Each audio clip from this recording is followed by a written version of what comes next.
Item ಯಾವುದೇ ಇರಲಿ try ಮಾಡಿ ಆಚಿ ಚಿಕನ್ ಮಸಾಲಾ. ರಾಜ್ಯಾದ್ಯಂತ ಗೃಹಲಕ್ಷ್ಮಿ ಸೇರಿ ಹಲವು ಗ್ಯಾರಂಟಿ ಯೋಜನೆಗಳ ಹಣ ಮೃತ ಮಹಿಳೆಯರ ಖಾತೆಗೂ ಜಮಾ ಆಗಿರುವುದು ಬೆಳಕಿಗೆ ಬಂದಿದೆ. ಲಕ್ಷಾಂತರ ಮಂದಿ ನಿಧನರಾದ ಬಳಿಕವೂ ಅವರ ಹೆಸರಲ್ಲಿ ಹಣ ಪಡೆದು ದುರುಪಯೋಗ ಮಾಡಿಕೊಂಡಿರುವ ಪ್ರಕರಣಗಳು ಪತ್ತೆಯಾಗಿವೆ. ಕೇವಲ ಮಾಹಿತಿ ನವೀಕರಣ ಆಗದೇ ಇರುವ ಕಾರಣದಿಂದಲೇ ಸುಮಾರು 70 ಕೋಟಿ ರೂಪಾಯಿ ಹಣ ತಪ್ಪಾಗಿ ವರ್ಗಾವಣೆ ಆಗಿದೆ ಅಂತ ಅಂದಾಜು ಸರ್ಕಾರದ ಬಳಿ ಇದೆ. ಈ ದುರುಪಯೋಗವನ್ನು ತಡೆಗಟ್ಟಲು ಸರ್ಕಾರ ಈಗ ಜೀವಿತ ಪ್ರಮಾಣ ಪತ್ರಕ್ಕೆ ತಂತ್ರಜ್ಞಾನ ಆಧಾರಿತ ಆ್ಯಪ್ ಅಭಿವೃದ್ಧಿ ಮಾಡುವ ಬಗ್ಗೆ ಚಿಂತನೆ ನಡೆಸ್ತಾ ಇದೆ.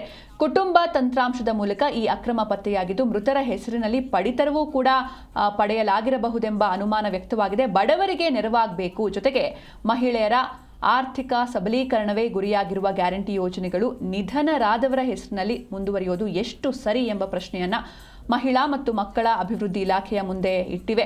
ಮುಂದೆ ಇಂತಹ ದುರುಪಯೋಗಕ್ಕೆ ತಂತ್ರಜ್ಞಾನವೇ ಉತ್ತರವಾಗಲಿದೆ.